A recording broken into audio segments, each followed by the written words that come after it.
Hello, my monstrosities. Hello once again. Today I bring to you a bit of an unusual video. For me, that is.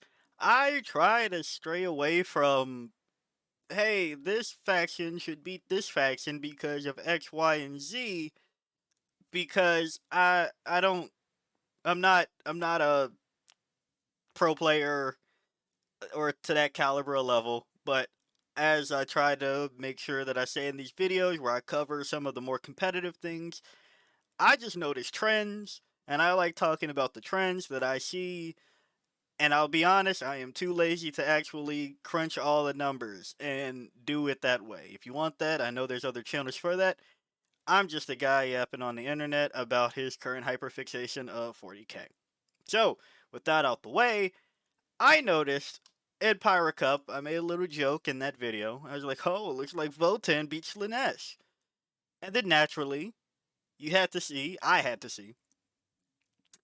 if that was kind of true. But I wasn't going to dedicate too much time to it, except for while I was researching other things. And I was researching the Cherokee Open. And while I was looking at the Cherokee Open, and I'll be completely honest, I did not go through every single one of these matches. If there's some results that have SLAANESH beating Votann, probably, right? It probably happened past a certain point. But from what I saw from like the top ones, the top Votann players had a good again matchup into SLAANESH. I know somebody out there has the stats to say that like they beat SLAANESH 60% of the time or something like that. Right? You know, I still was going to leave it alone because that's the small sample size. You have a team tournament where you can kind of manipulate pairings, then you have singles, whatever. But then I was looking at the Alpine Cup, and I'm going to try to keep this vague because I don't want it to be rude about how I got here. But there was a placing that surprised me, and I wanted to know why that happened. It didn't lead me to Votann, but I was like, well, let me look at Votann while I'm here. And sure enough, once again, it turns out that Votann does pretty good into SLAANESH. Now, why is that? I had a few theories, and I I think the first theory was, well, surely you can't just trade blows with SLAANESH into Votann. They're a little bit better at melee. You can't just let them go first or else you die. And that's probably true. That's probably true. But that doesn't stop SLAANESH from going against other melee armies and winning. We saw that happen with Blood Angels. We've seen it happen with Orcs. We've seen it happen with Custodes. All of those are still melee armies, but yet they don't have the same success rate from what I've seen. Again, I haven't looked at all the numbers, as Votann have had into SLAANESH. So then I start looking at Oathband, right? The detachment everybody plays because everybody refuses to play the other one. More on that later, haha, spoiler. But yeah, there's not shit in here that you would use versus SLAANESH demons either. Don't get me wrong, this is nice. Everybody knows that this is comfy. Put some Grim efficiency tokens. I'm sorry, some Judgement tokens on some things in Chaos Demons, but it's not like you weren't wounding things already on like threes or fours, if not two. So who cares, right? But whatever, going through that. It gains some CP, right? We like command points. And I have another theory that's tied to Imperial Knights about command points and when you get them as to why we're seeing both of these armies win, but that's for another video. But, you know, looking at the command points, and one thing that you use command points for are stratagems. But you tell me what stratagems you're actually using into SLAANESH Demons here. Alright? Bonus AP. Well, they were taking it on their invuln anyway, so that doesn't matter. Maybe reactive reprisal is nice. You can shoot it if you're shooting phase. If your opponent shoots at you, oh wait, demons don't really shoot, especially SLAANESH. So nope, okay, fuck that. Fallback, shooting charge, handy probably, but not terribly unique. Again, amongst the other armies, they have that and don't have the same track record. Newfound Nemesis, Judgement Token, onto something that puts you below half strength. Alright, cool, but same aforementioned reasoning as you're not really going to need +1 to hit, +1 to wound any further than you already did, but okay, whatever. Ancestral Sentence, sustained hits for shooting could be useful. Not gonna lie, that one probably could be useful, but the list we're seeing don't quite need that much shooting out of Votann. Like, genuinely, the shooting out of it, it's not like their shooting list, right? It's not like we're looking up and seeing a bunch of the Iron Master guy. Sorry, blanking on the name right now. Of Iron Master and Thunderkin, right? It's not like we're seeing Thunderkin spam. Instead, we're seeing what Votann do, which is melee. So, right, Ancestral Sentence, possibly. And Void Armor, -1 AP. Huh. But they're going for dev wounds, so they don't care about the AP. So what is it about Votann that could be good into SLAANESH Demons? If it's none of the strats, if it's not the detachment, it has to be a datasheet. Again, we're all talking in theory here, or all, it's just me. I'm talking purely in theory here, right? As neither a Votann player, nor a SLAANESH player, nor a top player, okay? So there's the caveat again. Just random guy on the internet that notices things and hyperfixates. So, it has to be a datasheet. And looking at the list, there is one datasheet that I didn't realize how good it is. And I will say once I reveal it, if you have this in your army, you might want to put this ability in as well. And it's going to make me go, maybe I was right about something I said a joke about. But without further yap, the unit I think that is really taking the matchup against SLAANESH Demons for Votann, Berserks. I think it's Berserks. And it's not necessarily because of their melee profile, like, yeah, that helps. And their range profile, sure, also still helps. 5 up, feel no pain, cool. But I think this is the Giga theory here. I think it's more so the fight on death. Each time a model in this unit is destroyed by a melee attack, if that model has not fought this phase, roll 1d6 on a 4-up, do not remove it from play. That destroyed model can fight after the attacking model's unit has finished making its attacks and is then removed from play. So, what happens, I believe, is that if they Seductive Gambit, they're getting clapped up by Berserks. Because, I guess I should say this too. The Votann range is small. No shit, you're bringing Berserks. But actually, there was a time a couple of months ago where people weren't bringing that many Berserks, which goes further to it. The list that I saw, we're bringing upwards of 20 Berserks that were doing well into SLAANESH Demons. About 20 or so Berserks. And I don't mean, 10 and then this one went 25.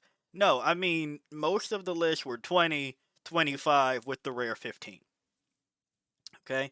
So, I think it's kind of simple on the fight on death aspect that, well, if the Berserks can clap up demons, because guess what? It's demons anyway, and they have to meet this brick of melee that has blast indirect, they're going to pick up all the bullshit demonettes so that you can't Thief of Pain the wounds away. Thieves of Pain, I believe it is. I probably should have pulled it up, but we're deep into the heart of things now. You're not necessarily doing that one. That's the stratagem for where SLAANESH Demons can take wounds on another unit, so they'll put it probably on a squad of demonettes and then have the, is it the contorted epitome or the infernal rapturous? One of the characters that'll make it so that you have a 4-up against mortal wounds, so then you just take less wounds. So on and so forth, right? Um, but if you have a squad that can eradicate the demonettes to which mortal wounds get transferred to, and they can't necessarily be wiped themselves because SLAANESH demons don't have ranged and they must get in melee, and you fight on death in melee anyway on a 4-up, mind you, but you also have a 5-up Feel No Pain and 2 wounds apiece, right? And if they're going for devastating wounds, you have a 5-up Feel No Pain, which will still net you some resistance against those mortal wounds that the devastating wounds are now. So, yeah, that's pretty nice, right? Then there's also the fact that berserks have subterranean explosives, excuse me. In your shooting phase after this model has shot, select one enemy unit, excluding monsters and vehicles, that was hit by one or more units' mole grenade launches this phase, and roll 1d6. On a 4-up, they're shaken, not stirred. While a unit is shaken, subtract 2 inches from its move characteristic and subtract 2 from advance and charge rolls more for it. SLAANESH demons, known for being fast. If you can slow them down, yeah, that sounds pretty good. So between the two abilities that the berserks have that both require 4-ups, funny enough, uh, you have a decent enough chance of stopping this SLAANESH game plan. Now, that's one aspect. I guess I should also mention the other unit that we see a lot. I saw a lot in these lists. Besides Sagittars and besides Landforge, which again, there was Hernken Jaegers, excuse me, that can infiltrate, and once per turn, when the enemy unit ends a normal, advance, or fallback move within 9 inches of this unit, if they're not within engagement range, you can make a normal move of up to d6. So, you screen them out, and once they get a little bit too close for comfort, you move. Because they want to come fight you anyway. That's pretty much on that one.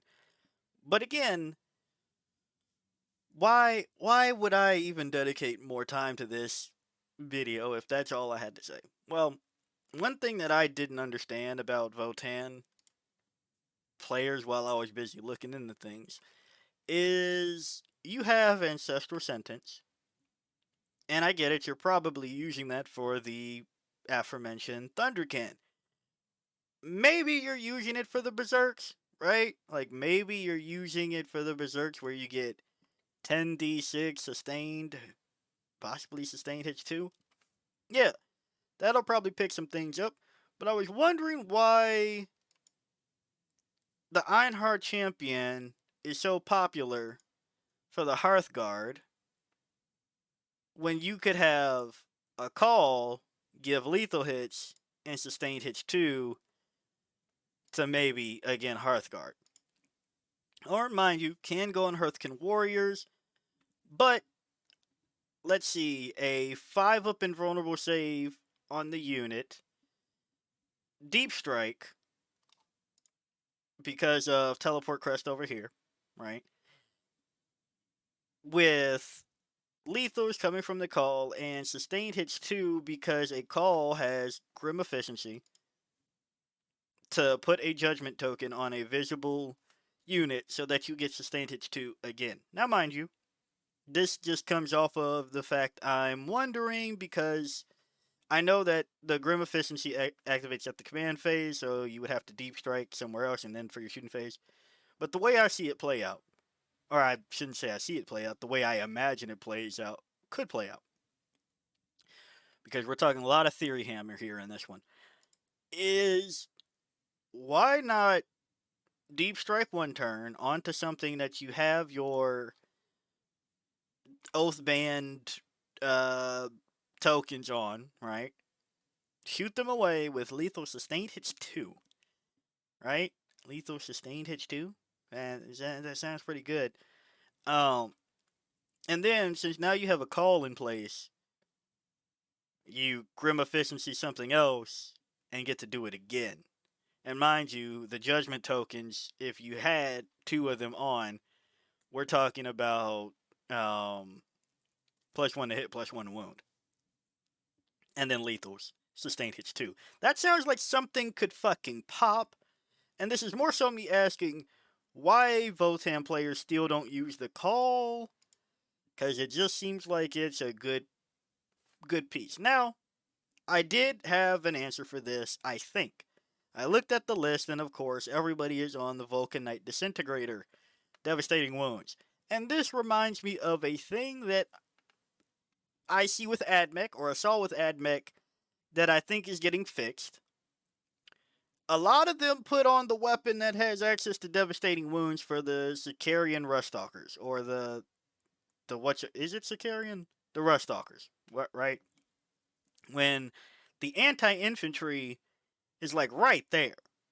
So instead of praying for sixes to get a devastating wound, when you have an AP 0 and a strength of 5 for a damage 1, I think you all should at least experiment with Edikar and plasma guns. I know that's a low amount of shots, but 3 shots at 18 inches at strength 5, AP 0, damage 1, hope for devastating wounds doesn't sound that great when you could have 2 feet out, 5 to 10 shots, strength 8, AP 3, damage 2, lethals, sustained hits 2, right? And that way, if you are getting the sixes on the first part, you get to have a chance at the second go around, and then there's the damage and the AP3, all of the nice things.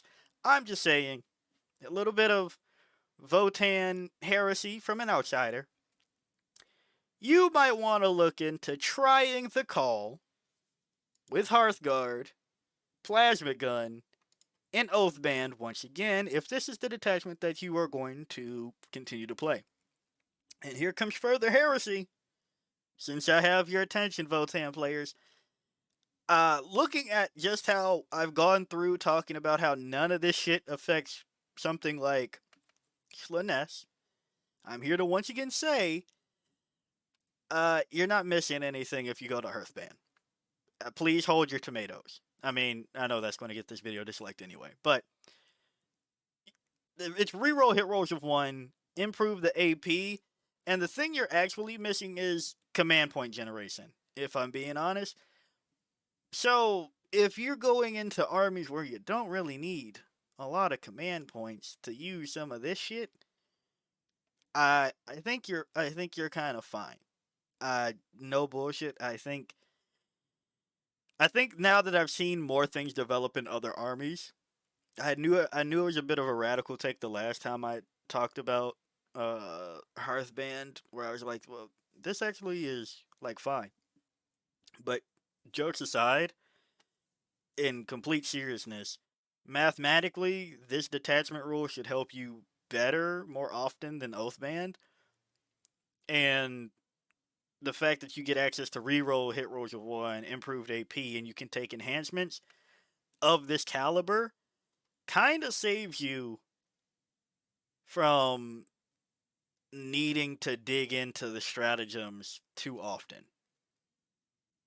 Now, mind you, if you once per turn, and again, you get a command point every flip of the turn, right? So if once per turn you use a command point on getting a 4-up invuln because you need it for one of these units, okay? And then your turn rolls around and you pile and consolidate 6 one time, okay. But beyond that, you have access to a 6-inch deep strike that can, again, for the aforementioned, hey, what if you 6-inch deep strike? And this is the other thing. I know that you can't charge after that one, or after this one, but we've seen the 6-inch deep strike, excuse me, have play again between Chaos Demons, Ret Khaled, and Grey Knights. We've seen all of these come back kind of with a vengeance lately. Not to say that they've been topping, but they've been adequate. They've been adequate. I'm not going to even try to sell you on the fact and be like, oh, this would be the thing to take home and do it all. But genuinely, this strat being one command point compared to Retcad being two, Grey Knights asking you for, what is it, Hollowed Ground or some bullshit in the Workbane Task Force, and Shadow of Chaos needed for Chaos Demons, I think you might want to just consider materialization matrices for the fact that you have access to a 6-inch deep strike that, mind you, you can't charge after, but requires less hoops than other detachments. So, that's worth investigating. Void armor got nerfed with Armor of Contempt, so you might want to go with the 4-up invuln save. I'm just saying, and you still have access to a fallback shooting charge. Now, you will be missing Sustained Hit 2 compared to, I don't know why, Rapid Fire 1. But beyond that, the strats are better. You get one command point. I hope you all get something soon that gives you command points, but your detachment rule should cover it. And, just saying, the enhancements are not free, but they don't cost command points. So, there's also a little bit of spice to be done there as well. And now that I think about it, between the Berserks having access to a fight on death, okay, I guess this isn't the same shaken, suppressing situation, but now you could have 5 units that do, well, I guess 3.5 for each ability. But, 3.5 units that do fight on death, and 3.5 units that have some shoot situation. And with Bastion Shield, you have a unit that can minus 1 AP. All of that to say, look in the Hearthband. Seriously, just look into it. Try it, look into it. The numbers should say that you might be pleasantly surprised. And remove the mental barrier. I've seen this kind of a thing where we've seen this in detachments into which it's bad because you believe it's bad. So you just do bad. You say, I'm playing the bad detachment. So I'm just going to do bad. And then you just proceed to do bad. And then somebody turns around and uses the same detachment you did and wins the, what was it, like 100-meter dash or some shit? And then everybody starts doing it. So here's the word of warning once you get in the Votann players. You might want to try Hearthband and actually switch out some loadouts and see what happens, right? So, hey, if you like the video, like it. Got a comment for me, comment. And until next time, peace out, my monstrosities.